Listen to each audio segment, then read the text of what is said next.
All right, welcome back, guys. It's Dark Lord of Sword here.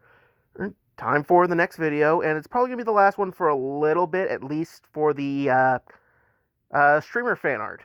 Right, right.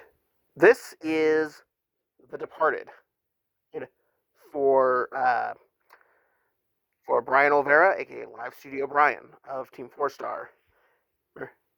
His piece is The Departed, the weapon obtained by his D&D character Morgan Strong near the end of the Team 4 Star or TFS at the Table campaign. Or, well, the first campaign, I should say, since presumably we are getting another one sometime later this year, assuming the coronavirus actually lets up. Might wind up having to do that on Roll20, guys. Uh, Half joking aside, and, and, uh, Brian is one of the few that I actually managed to get real feedback on the piece from, and had a hand in the design process. As the weapon is described in game as being like the finger of the god of death inserted into this world.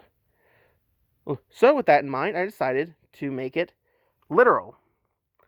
I stylized the blade as the phalanges and one metatarsal of a human finger.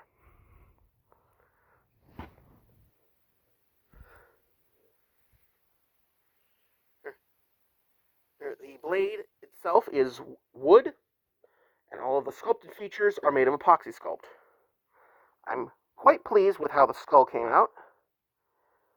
That's probably one of the better sculpting pieces I have done. Although, that's just my opinion. I think I might clean up that little black spot on the tooth. But otherwise, I'm very pleased with how the paint job came out. It is painted with acrylic paints. And you see, the blade is not edged all the way along. It is literally a flattened human finger raised to giant proportions. The inscription on the blade is in a script that I found online listed as a celestial script or an angelic script, because of course it is supposed to be a divine weapon. And unfortunately, I could not find the actual D&D celestial script. That is extremely difficult to find. And regardless, this inscription says, "Is rest for the departed."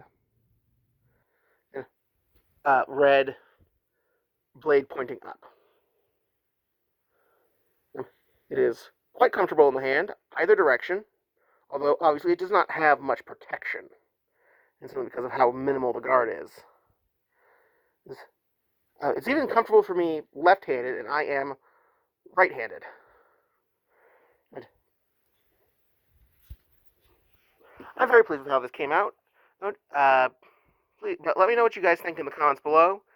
Oh, and like I said, it's going to be a little bit before I get to the next one, just because online classes are winding down. I've got a couple of papers to write. But I can tell you what's going to be next on the list. I've got, I think, 4, maybe 5 swords that I'm working on for my own use that will be going, well, that will actually be up for sale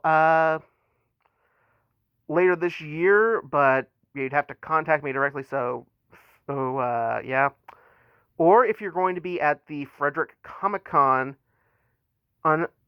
again, assuming that we are actually able to have that, and it would be in November, and I would be trying to get myself a table. So I will keep the channel posted about that.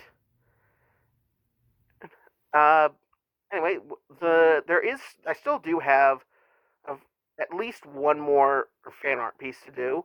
Unfortunately, I have not been able to get in contact with Monty Glue, but I did manage to get in contact with Connor McKinley. That is Distortion Devil, and I will be making his character Panic's copy cutter. It is a magical weapon that appears to be a sword hilt, either a rapier or a saber hilt. The description is vague, something fancy, with no blade until the wielder is struck by an attack, at which point the blade will manifest and take the form of something that is appropriate to that kind of damage.